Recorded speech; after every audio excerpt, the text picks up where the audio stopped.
Ce n'est un secret pour personne, Jacques Chirac était un séducteur invétéré, un homme à femme qui possédait pas moins de 3 garçonnières pour tromper la vigilance de Bernadette, sa femme pendant plus de 60 ans.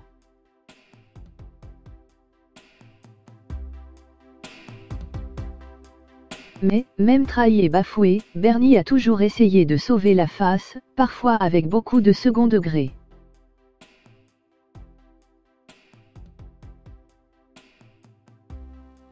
Trompé, trahi, bafoué.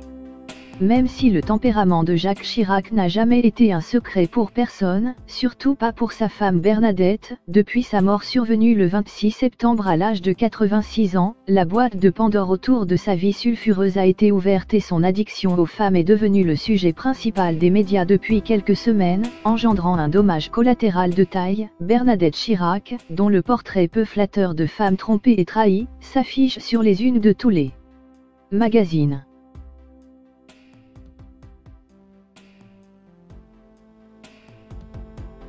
Avoir un tel séducteur comme mari aurait pu détruire n'importe quelle femme, mais pas Bernadette, même si sa vie sentimentale a dû être un long calvaire, entre jalousies et trahisons, elle s'est toujours accrochée et battue pour son homme, tantôt en étant quelque peu méchante il est vrai, tantôt en jouant la carte de l'humour, comme lors de ce déjeuner chez Marius, à Paris, en mars 2012.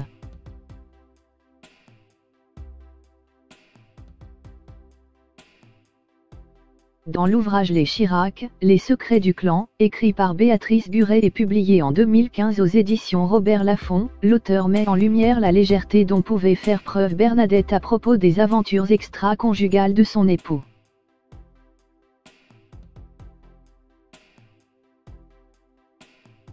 Béatrice Buret écrit ainsi, mars 2012, chez Marius, un restaurant du 16e arrondissement pourvu d'une agréable terrasse et de grandes baies vitrées.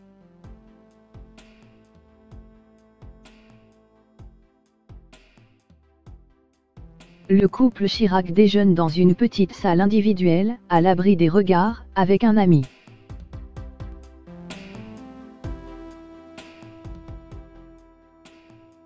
Bernadette, en verve, procède à l'inventaire de sa vie. Quand je me suis mariée, j'avais 3 objectifs.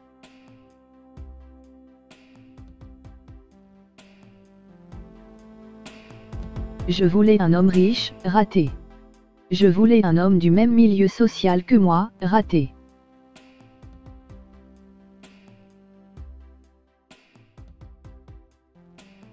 L'ami enchaîne, vous vouliez un mari fidèle et Bernadette confirme, encore raté.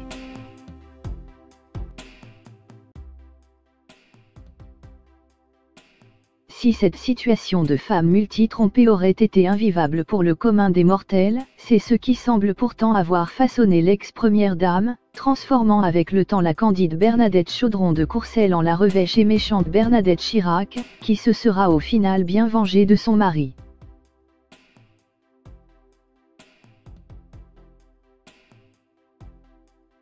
Une vie sentimentale compliquée et complexe, dont elle avait donc décidé de rire.